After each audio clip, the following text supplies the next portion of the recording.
A Hunter in Teyvet, Chapter 42, Fan Fiction, by Azazyel. Just now. Why didn't you ask me to save you as you were all falling?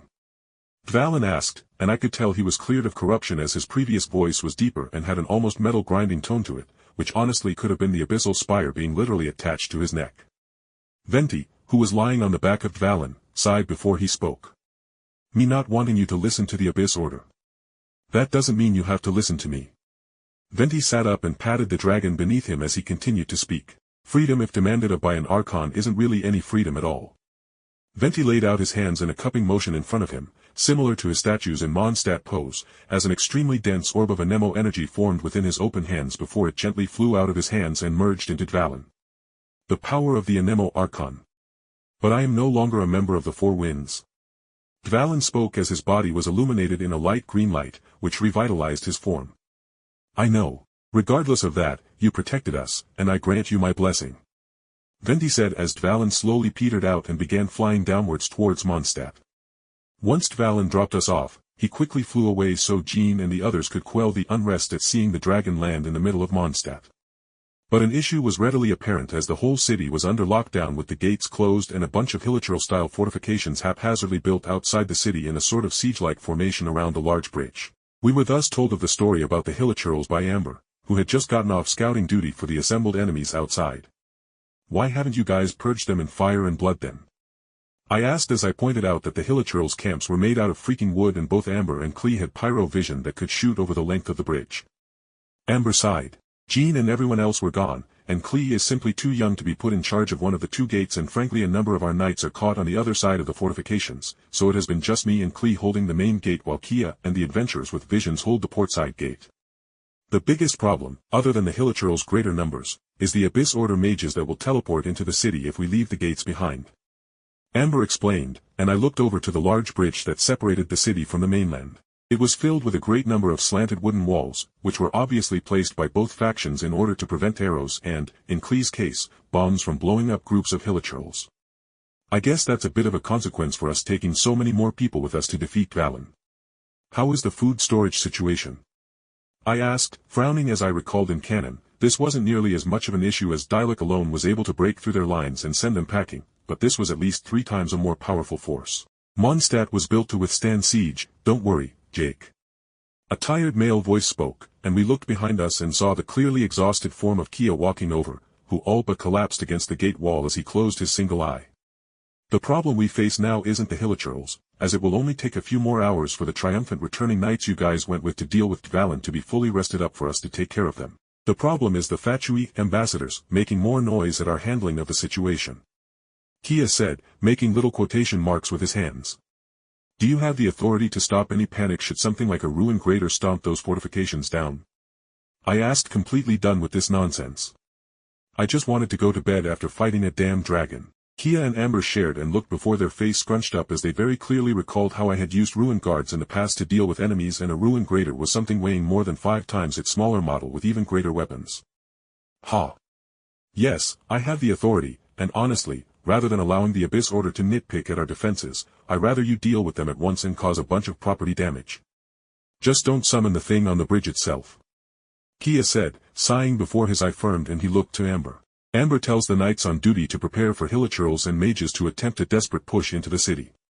Use the captured Fatui weapons, if necessary, but if not, don't.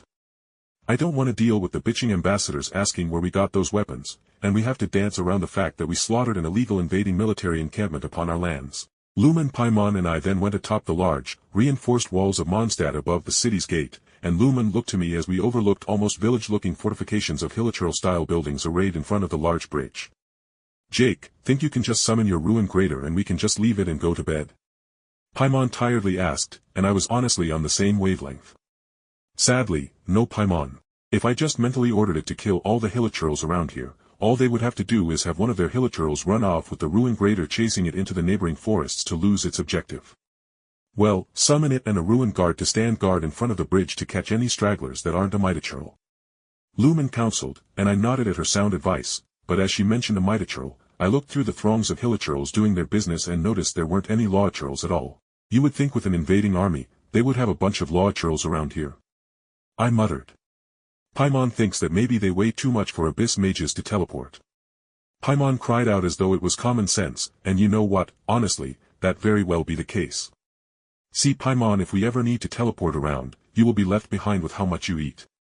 Lumen jokingly prodded, making Paimon stop in the air as she whirled on her friend. Oh yeah, well, at least when Paimon sits on Jake's lap, his legs don't fall asleep. Lumen's face twitched at the almost smug rebuttal, but she couldn't. Alright, girls, you are both pretty, now let's deal with this so we can get some rest. I have a strong feeling more drama will be coming our way in the next couple of days.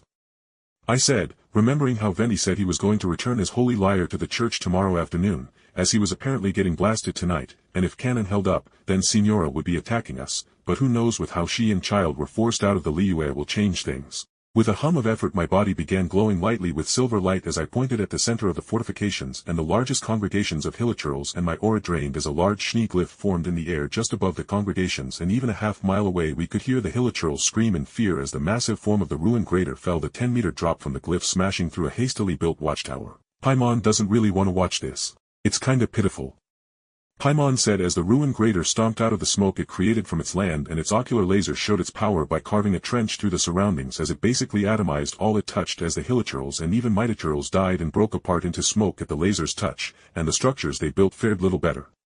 Yeah, this is a bit lopsided, isn't it?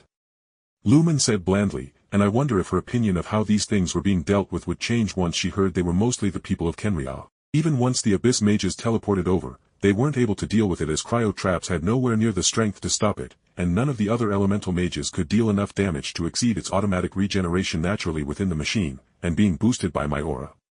Finally, I heard a series of triumphant cries as a bunch of knights pushed another group of hilichurls out from the port side with Kia and, surprisingly, Dialek working together to slaughter any hilichurls they could get their hands on as the monsters fled across the bridge. Seeing the ruined guard at the end of the bridge acting as basically a wood chipper to the weaker hilichurls, the few mitochurls managed to push back Dialek and Kia very briefly before they literally chucked their weapons into my ruined guard, knocking it down and allowing the hilichurls to flee with the rest of their brethren that gave up fighting my ruined greater.